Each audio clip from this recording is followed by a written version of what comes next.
Hello? Testing, testing.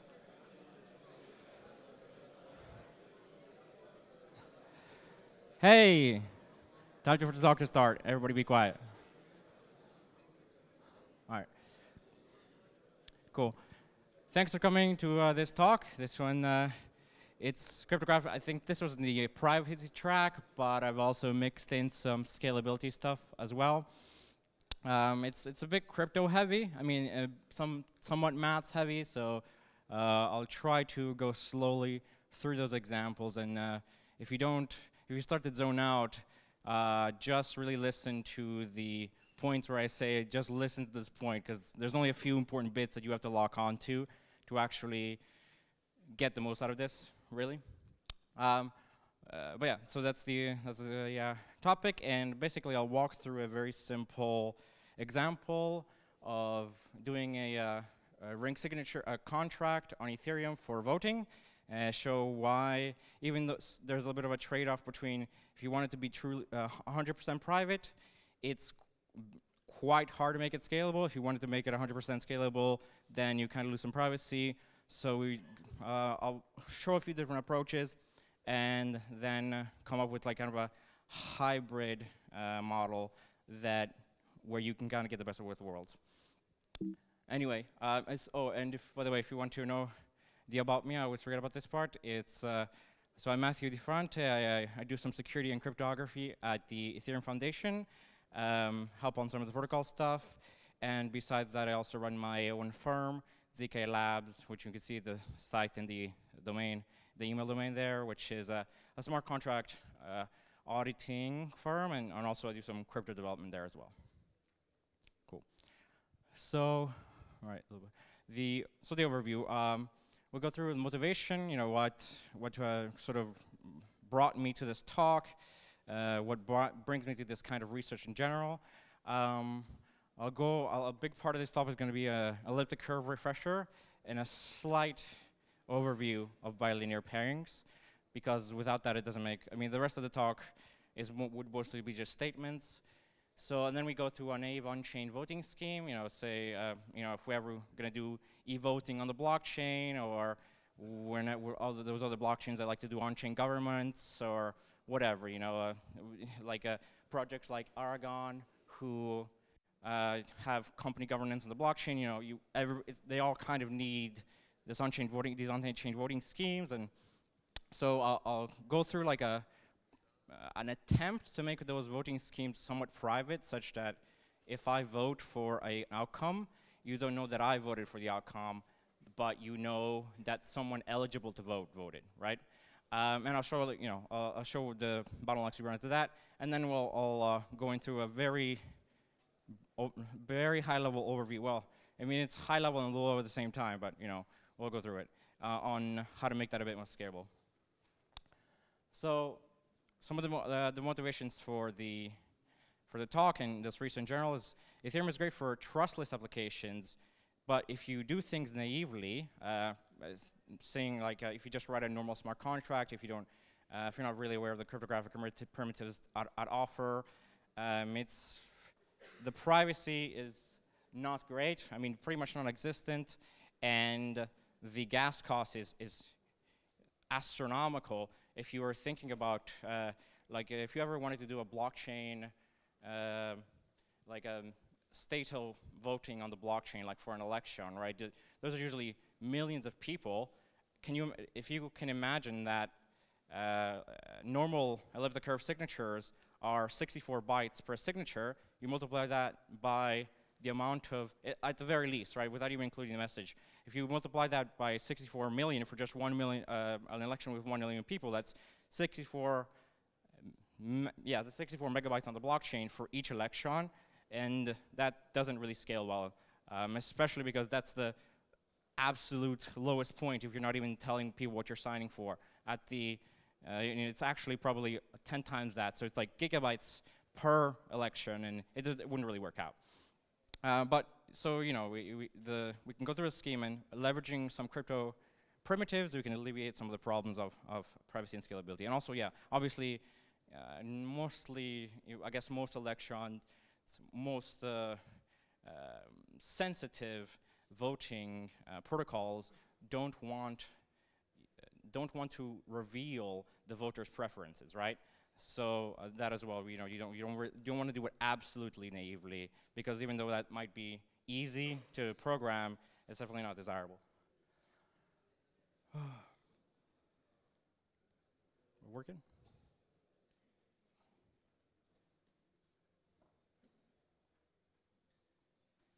Okay, great. Yeah, cool. Works now. So, hope you can see that a bit. It's cut off on the left there, but so I'll go through the elliptic curve primer because it's some of the stuff is necessary to understand the stuff later on. But elliptic curves have some special properties that are useful for zero-knowledge crypto systems. And if you're not aware of elliptic curves, I guess most people at blockchain conference should be aware of them by now. But if you only know of them by name, basically elliptic curves are the modern version of RSA, right? They are a public key crypto system, which has, it's asymmetric, where the key to encrypt is not the same as the key to decrypt, and so vice versa. So when you make an Ethereum address and you sign a transaction, that's done through elliptic curves. Bitcoin, Ethereum, and most of the cryptocurrencies use elliptic curves. Most of them use this one specific curve, which is SecP256K1, Bitcoin's original curve.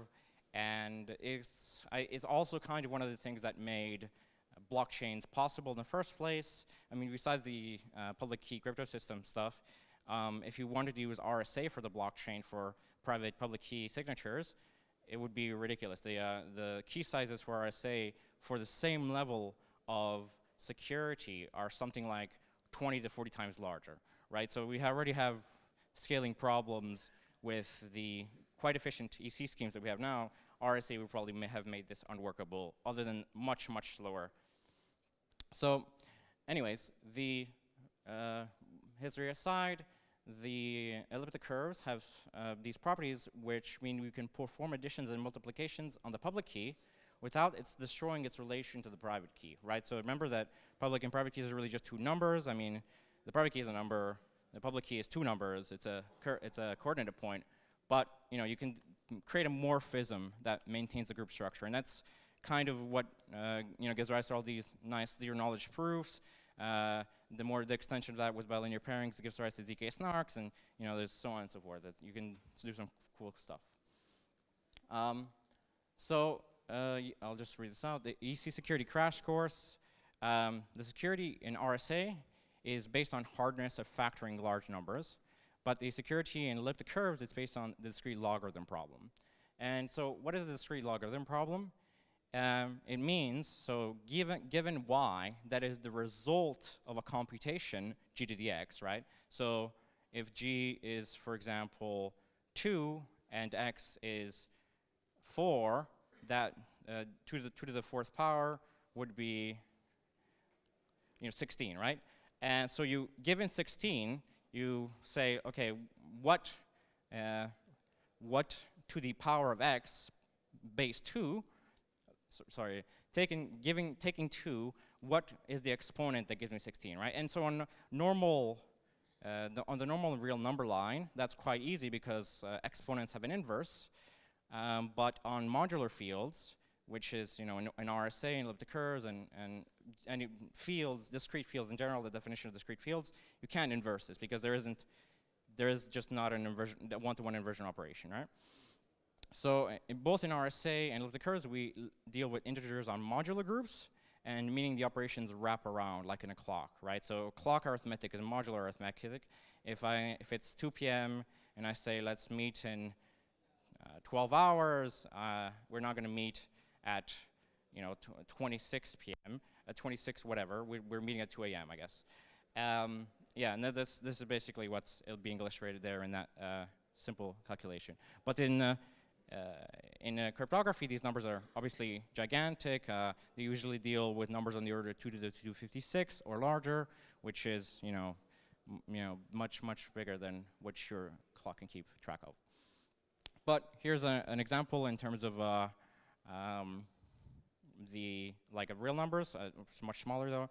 So private keys are scalars, integers from the underlying field, and here's I guess it's not super it's not a point that you'll come across as a non-cryptographer, but it'll make things a little easier to understand in the later slides. The elliptic curves are a group that is created from an underlying field, right?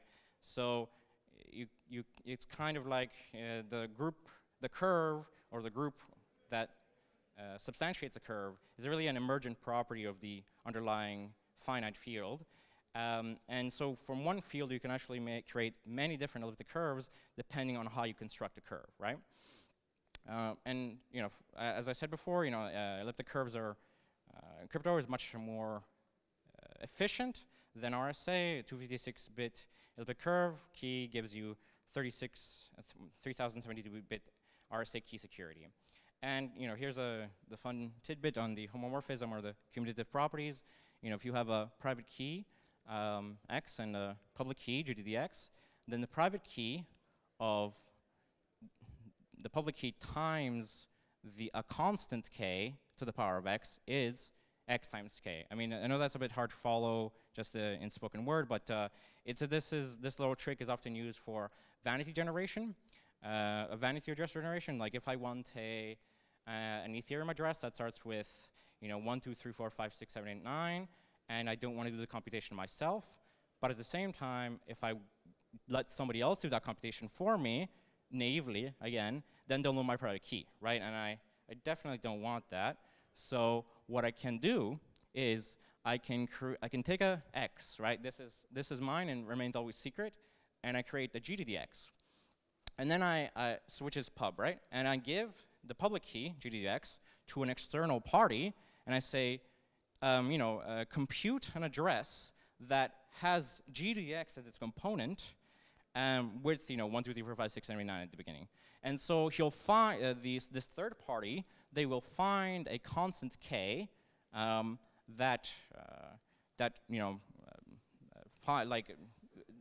this should be y a bit more.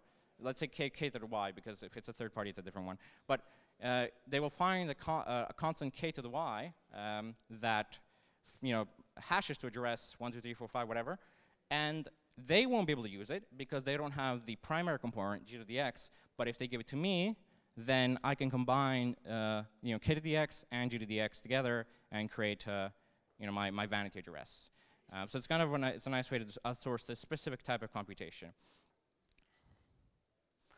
So let's go through a concrete example of elliptic curves in the application, which is this is probably the simplest signature scheme with elliptic curves, and it's not the one that's most used because this specific way to do it was patented. The patent only expired recently. Maybe I think now it's been maybe like a year or two. But we almost always use ECDSA. Ethereum uses ECDSA, and so there's Bitcoin and so on. But this one's much easier. And now that the patent is expired, you can actually use this. So the Schnorr signature provides zero-knowledge proof of knowledge of the exponent. So it's a mouthful, but that's the sort of very precise definition. The private key is an exponent, right? As we went over before in the elliptic curve primer. And the Schnorr signature is a zero-knowledge proof that I know the exponent without giving you the exponent, because obviously then I'm giving you over the secret, and this breaks the public key thing. So this means that a signature, a Schnorr signature, reveals nothing at all about the private key. It does not provide any attacker any information for brute force besides what they would be able to do with just a full state space search. Okay, and here's sort of a protocol example. This is the interactive version of Schnorr. The non-interactive version of Schnorr just has like a hash in here somewhere, but the interactive version is just a bit easier to follow in your head. So I'm Bob, the prover. I want to prove to a third party that I have the private key X, and Alice is the verifier, again some third party, the public, whatever. And I create a witness value W, and I take the G. The G in this is standard notation of the curves. G is basically just the base, the group generator. It's a number that's like hard-coded in all software. So we all know G is public by default. So I take a G and I take it to the power of W, and I get a big W. So I send, and that's the blinder value, and I send Alice the larger W. And Alice already has my public key, right? So G to the X is my public key, and that's also public information. So this was, I don't know, she got it from a mailing list or something. So Alex, because this is the interactive version of Schnorr, Alex picks a random number, C is just a random integer, and sends me that integer. And then so to prove that I really do have X and I'm not just generating fake proofs, I take the primer for the blinded value, so the generator for the witness, and I subtract C, the challenge, times X, modulo the field, the field modulus, and I get the response R. And then Alice quickly verifies this is a proper signature scheme. It's secure as elliptic curve as anything else you're using elliptic curves. Alice can check that G to the power of R times G to the the public key to the power of C is the larger value W. And what is that? Why does that work? This is here's a algebraic proof. It's a bit easier to follow, perhaps line by line. So you can say, if you remember one thing to keep in mind when you're reading this stuff is elliptic curves can really just be abstracted away as algebraic fields or algebraic groups, which means the laws of exponentiation, multiplication, addition apply just as they applied in elementary mathematics, right? So if you expand this stuff, you can say, look, G to the R times public key to the power of C equals W. If you substitute the terms, you get G to the W minus XC times G to the XC equals G to the W, right? And if because of the law of exponents, these two, the XC here and the XC here cancels out, and you're basically just left with G to the W, right? And so that's why the signature works. This specific one works only if you follow this protocol in order, right? Because if you spend a bit thinking about this, if I'm not forced to pick the small w before I get the challenge, C, then I can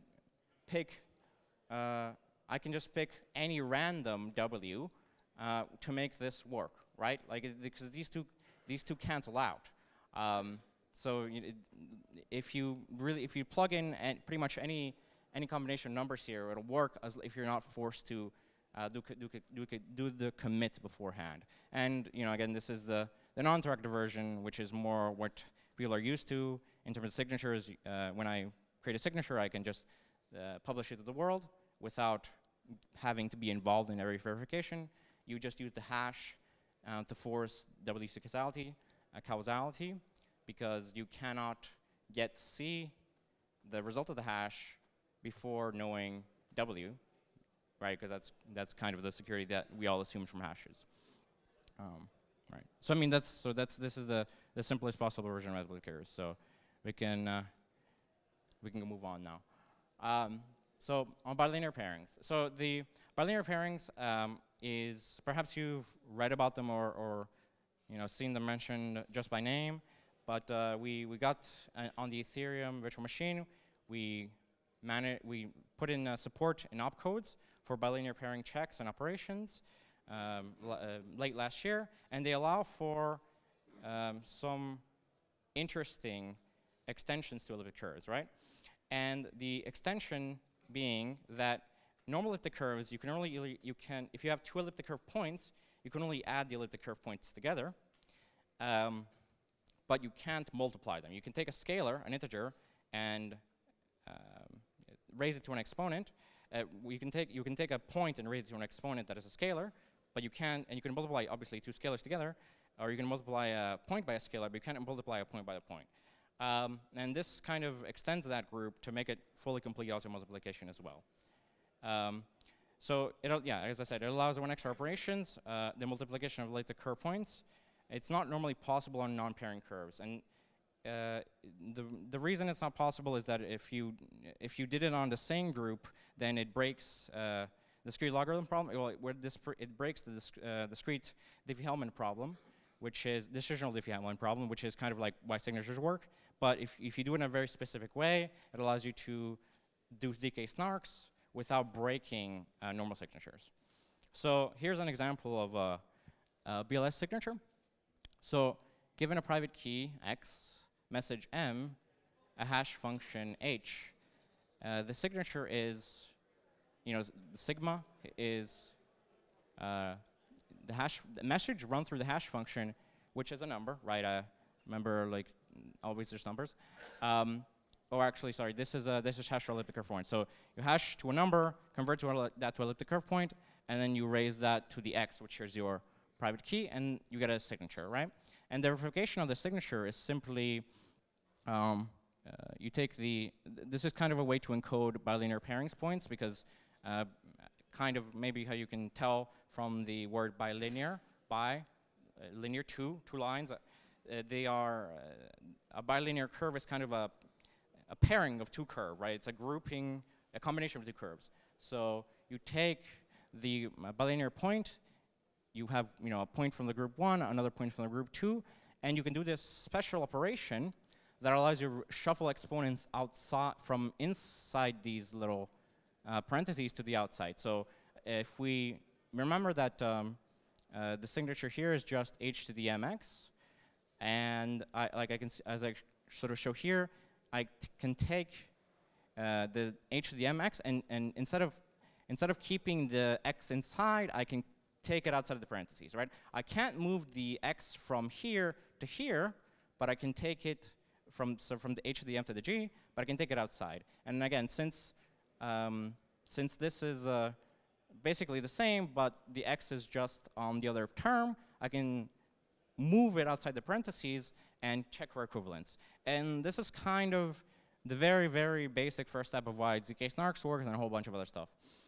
But the short, without getting into the math of why this works, pairings curves allow you to shuffle around the exponents to check for equivalences, something that could not be done on normal elliptic curves, because if you could do this on a normal elliptic curve, then you could take the x out into a base that like a factor of, and take get the bar key for it. Cool. So here's I'll go through an example of normal ring signatures on normal elliptic curves, and then I'll show how they differ on bilinear pairings. Well, the properties of this signature, some nice benefits, some not so nice, and then I'll go through a version on that uses the properties of bilinear pairings. But anyways, so elliptic curve example, ring signatures. What are they exactly? So the concept was first introduced in a paper titled How to Leak a Secret by some of the RSA authors. It concerns using keys in a group instead of using them individually. To prove you have a private key from the group as opposed to proving ownership of a specific key, right? If I sign normally from an Ethereum address, I'm saying, Ethereum address 123 blah blah blah, it's mine, or whoever signed it at that moment has ownership of it, and here's a proof to the signature, and this allows me to transact or whatever. This one is if I have a set of public keys or a larger group, I can prove that I am from the group, but not prove exactly which key I correspond to. So, kind of like why they were introduced in the first place, they're useful for whistleblowing. If each public key, for example, belongs to a government official, the official can leak some classified data proving that they are indeed a government official without outing themselves as individually as the whistleblower. So, if you're in a government party of 100 people and we're in some advanced government that has learned how to use computers, and they understand cryptography finally.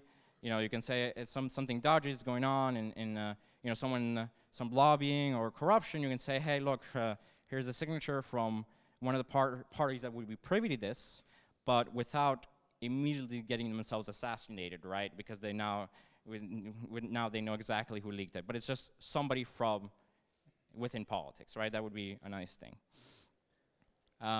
So again, the ring signatures are just one type of zero-knowledge proof. They prove X and only X. Zero-knowledge proofs allow you to prove knowledge of a secret without revealing anything about the secret. So the next analogy I have for this class of properties is, say if I choose a card from a deck of cards, and I want to prove to you that it's a red card. If I just show you the card, it reveals more than the color. It reveals the suit, the number, and so on, everything. And I don't want to reveal everything. I just want to reveal that one bit of information, which is the color.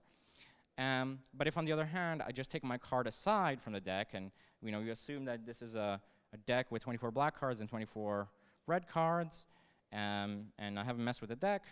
And if I take all the black cards if I take all of the black cards out of the deck and I flip them up, and there's no more black cards in the deck, I prove that this card I set aside in red, right? Perhaps you unpacked the deck, and so you know that I haven't thrown any random cards in. So specifically, the zero-knowledge proof in Rigorous signatures is called a zero-knowledge proof of set membership. So let's take this primitive and try to do something useful, practical with it. And so we can create private voting rounds with linkable ring signatures by requiring each user submit their public key to the contract, a public key that they want to be. In this case, you would probably have a setup step.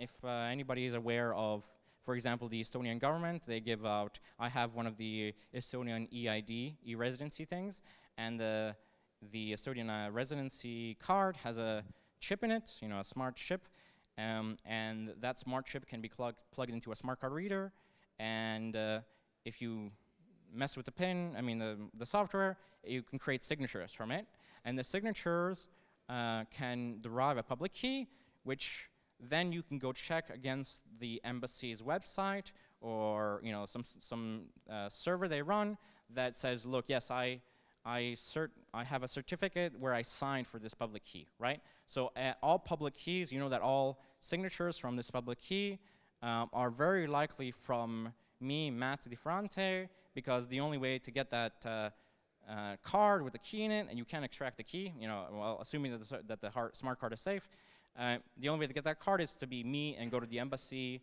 and show my passport at the embassy, right? And if I lose the card, you still can't sign as me because you need the PIN, and again, you can't reset the PIN unless you're me. So, for example, the public key submitted to the contract could be something from one of these e-identities that Switzerland and Estonia now have, government issued, or some one-time thing where that you're not going to get Sybil attacked. And so say that there's a group of 100 people that need to sign, and we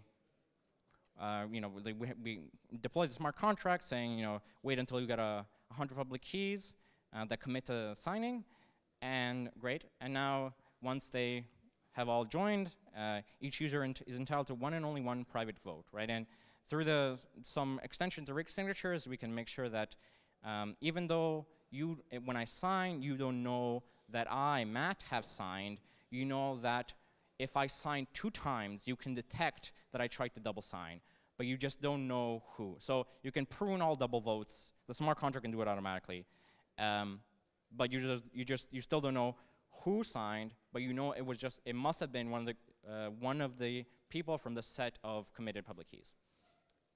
So here's a little visual representation of that.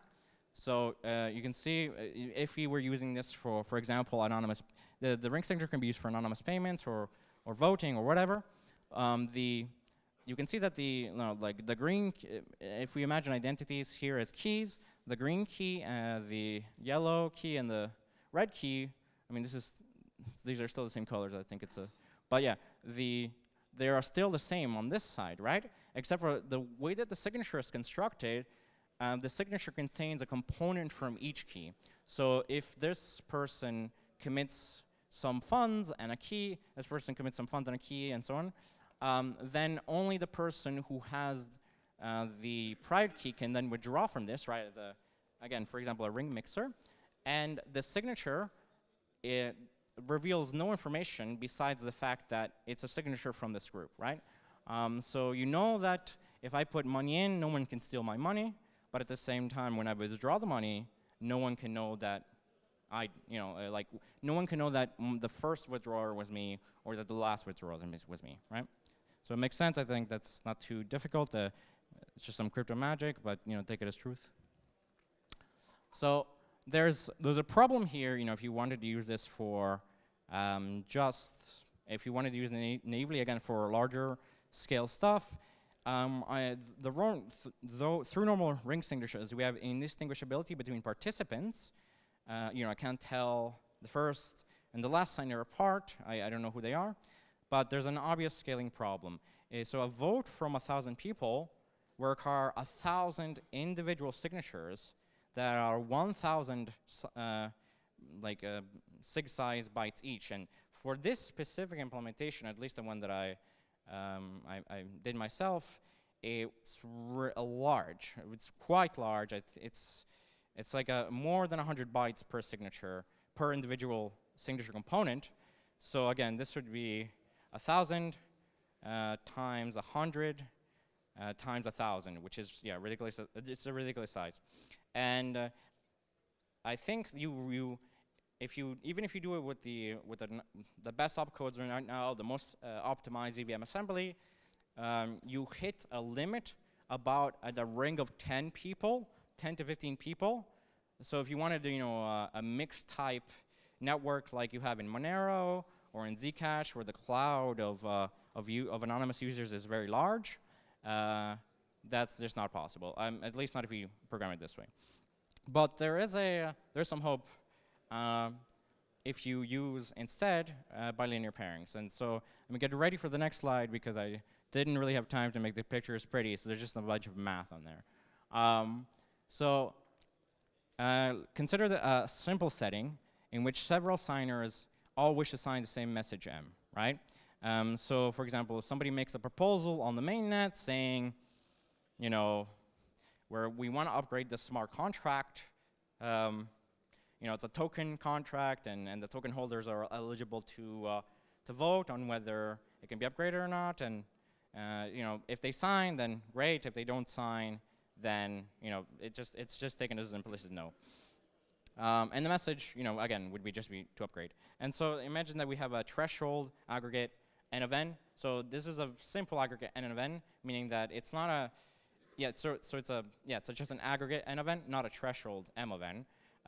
So say that there's 1,000 users and I want 700 to say yes, right? If we don't get that 700 number, nothing happens.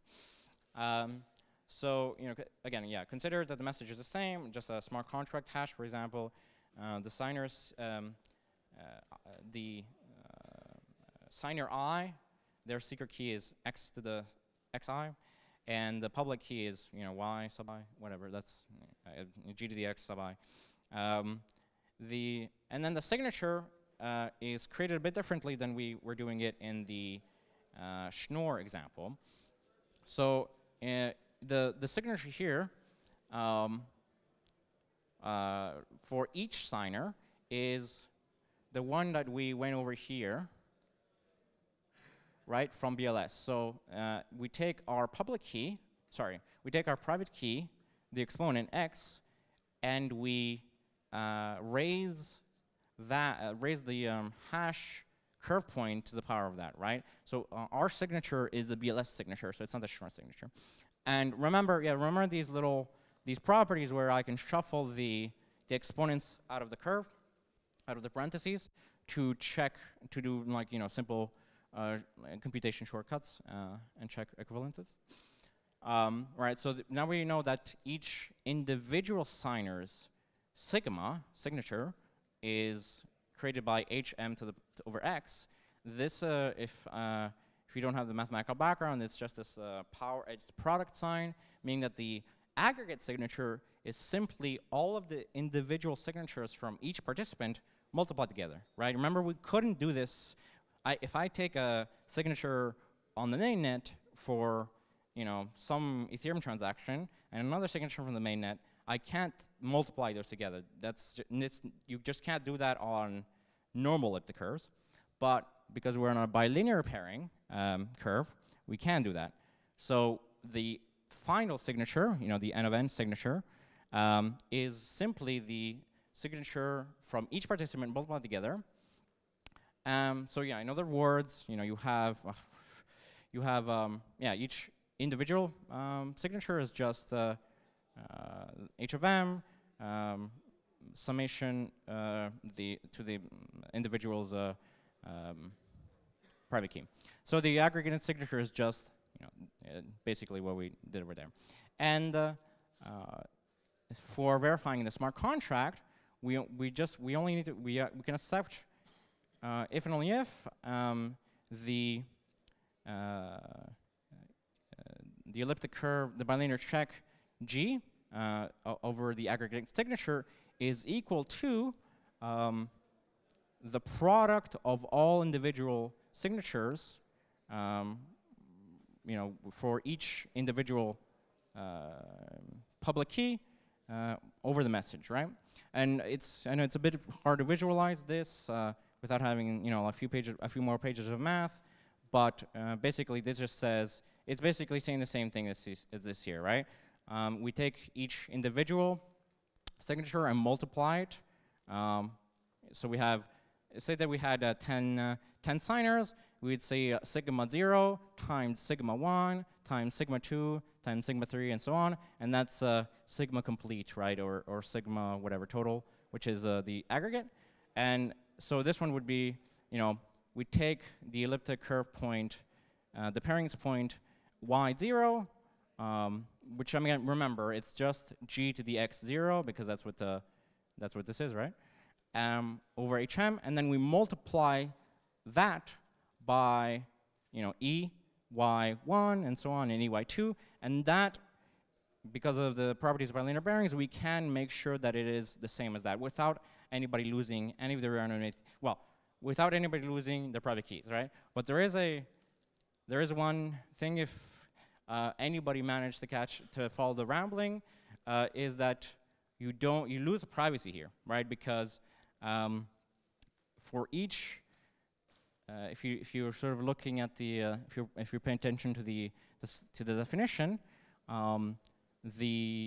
each signature is self-sufficient. So you can test each signature independently, even if you don't have the n of n, right? And I can tell that public key 1 voted for this message, and I can tell public key 2 never voted, so they didn't want it to upgrade. So what we can do instead is we can, if we wanted to have the best of both worlds, again, for the nice indistinguishability from the normal elliptic curve and the scalability to be able to do the check on chain without spending $1 million, you can do this process. You can do this process first off chain and get the result. Because you can do, you can say like that bilinear pairings are backwards compatible, right? So you can use bilinear pairing curves for normal elliptic curve stuff, but you can't use elliptic curve groups for bilinear pairing, non-bilinear pairing groups for bilinear pairing stuff, right? So you can use one part of the key to do this process and get the initial sort of vote distribution, and then a third party can come in with the a third party or a multi-party process or whatever can come in with the through this process and create an aggregate key. I mean, there's a bit of another version of this one, which is threshold signature, is a bit more efficient, but requires more previous setups, and then there's I'll go on the next slide, I think. So with all that, assuming the public keys have already been registered on chain for other purposes, we reduce the voting step data cost from 1,000 times 1,000 times the size of the signature to really just the size of the signature, because again, we have to assume that the public keys have to be on chain anyway, because like otherwise the participants must register to vote at one point or another. There are ways to limit the amount of stuff you put on chain, but you're kind of always limited by the initial step. But if you assume that eventually we all have EIDs that can interact with the blockchain or something of the sort, then once you put your ID on the blockchain for one purpose, then any smart contract can refer to it, right? So it's like a one-time storage cost and just many-time reads cost. So, and there's other extensions here that have further setup steps, where it's possible to reduce this even further, such that any M of n creates the same signature, a threshold signature. So, for example, if you have like a 7 of 10 threshold signature, any 7 keys in the set of 10 keys signing will create the exact same signature output, right? So whether it's the first 7 or the last 7, different keys, different key sets, they'll still create the same signature. And this is, yeah, again, through cancellation and bilinear pairings, which is only possible in bilinear pairings. And the threshold signature is used by one of the other projects that I think is presenting here this week, Definity. They use it in their consensus algorithm. And for even more setup costs, initial setup costs, and a bit more exotic math, you can create a constant size proof, or basically really like you can kind of see it as a smart hash that can hold verifications for practically unlimited amount of events, which is called a set accumulator. Set accumulator is, again, is basically like just kind of like a hash can hold a fingerprint for an arbitrarily large size file. A set accumulator index can hold, can be a verification for like an arbitrarily large amount of events. Arbitrarily large amounts of events. You know, there's always a limit, which is like log n to verification time, but that's a more computation theory thing. Cool. And yeah, so that's that was a bit of a foray into sort of some of the trade-offs and how you would go about constructing the stuff. And you know, even if you think that Ethereum is not scalable now, blockchains are not scalable now. A lot of people whine about this. You know, especially in the media. You know, the further away you get from the understanding, the more alarming the articles get. But you know, it's not. It's like it's just because you know it's a pretty nascent industry. Cryptography itself is not liked by many people. I mean, sure, it's fancy. Everybody likes to talk about the magic, but very few people like to write cryptography code. So you know, this progresses slowly, but it doesn't mean that it's impossible, right? Again, it's just you know, we've only been around for a few years. Cool. So, any questions? Yes, just revisiting that. Should I get a mic or maybe everyone can hear me?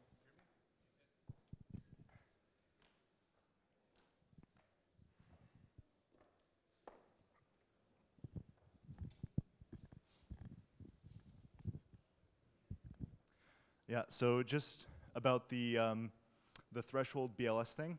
Yep. About the threshold signature, just that if it's Lagrange interpolation based, like aren't most threshold signature schemes based around a Lagrange interpolation? So you would get this property that the same sets or different sets of signature shares lead to the same underlying signature on the same value, or is it just that like there's no random witness data in the or random commitment data in the signature? Well, I mean, surely if you have random commitment data, you probably come up with different outputs. Yeah, you're right that most threshold signatures are based on Lagrange interpolation or similar things where they come up with the same. I mean, the one that I showed is the aggregate signature, right, which is not threshold, and so obviously you have different, well, I mean, there's only one output anyway, right, but it's just, there's not an event. I think that there may be ones that are based not on Lagrange interpolation, but it's, you know, I wouldn't be able to name it to you. It's fuzzy stuff that I've just gone through in the research. But yeah, I mean, like, the vast majority are just based on, yeah, what you said. So just why is the pairing necessary then for this uniqueness property? I mean, if the Lagrange interpolation is enough to give you the unique signature on the same value, regardless of the key sets used. I mean, it's, well, like it doesn't work on, I think, yeah, there's like a, I guess it depends on what you're exactly trying to use it for, and you know, the way that you are setting up the group. I mean, for like key share setups, I think you do need, bilinear pairings.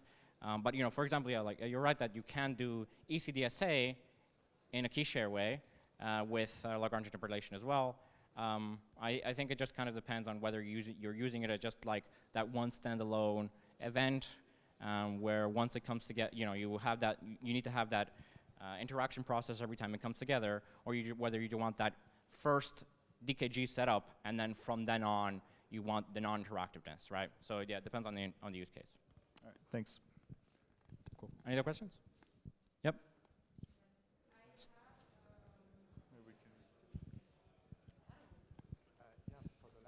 Give that Stefan to all over there in the back.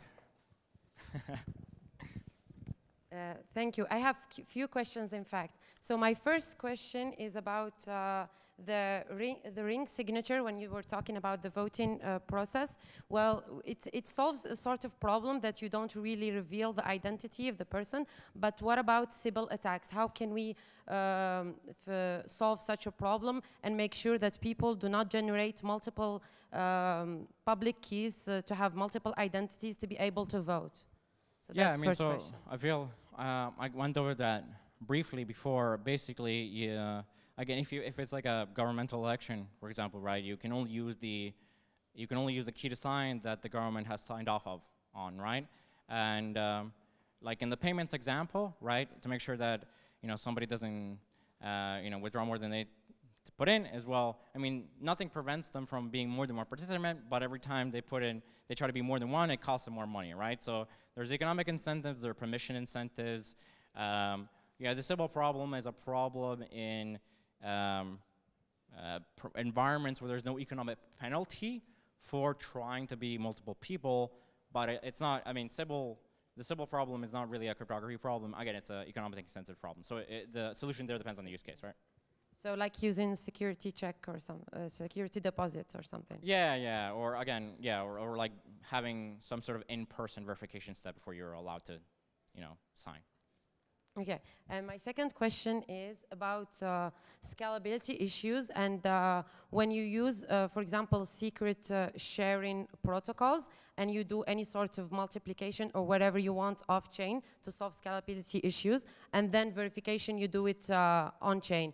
So for example, like I was thinking of the other day of how to do, for example, Shamir secret sharing verification on-chain, and then you have to do interpolation function. Would we use a smart contract for that, or how we do that like on-chain? I mean, it's a very broad question. It very much depends on the use case. Some use cases are okay with, or more accepting of like massive off-chain computation and on-chain checkpoints, right? If you can use something like that, then true bit scheme type stuff works well. Or maybe we can use where something like Plasma similarly, right? It's a lot of off-chain, side-chain stuff, and then eventual settlement. If somebody tries to settle a wrong stake, then somebody can create a conflicting proof. I mean, it's the solutions there vary massively depending on what you're trying to do. It's always a equation between how much overhead you want, right? Because an off-chain network takes overhead versus how much of it do you want to be non-interactive and just immediately on-chain. Thank you.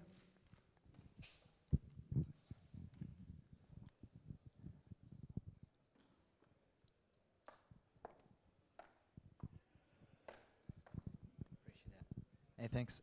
Really interesting, Matthew, as usual. Quick sort of pragmatic question. When do you think we can see the first implementation of these signatures types in Ethereum or other blockchains, and if so, which one? Do you have a rough idea in terms of timelines? So the Nave one, sorry, not the ring signature private key one. If you look on my GitHub, I mean it's not on here, but just Google my name. It's like one of the first links. I already have an implementation of that. But like as I said, it's ridiculous. It's just way too inefficient. I mean, even with the bilinear pairings opcodes, it's still not something that, I mean, if people actually started using that as a main service, the chain would go down again, right? Well, not go down, but I mean, it would be gas price would go high, it would be very high. So The other one, for the BLS compactification, probably the first version would not have privacy, but again, for on-chain voting, like DAO type stuff, right? Soon, perhaps. I mean, it's not that complex. I'm sort of in talks. Me and Dean, who works with me at ZK Labs, we're going to talk to Aragon about it, and we have some stuff in the partnership. But soon, probably, hopefully, maybe like this month. I don't know. All right, thank you very much. Any other questions?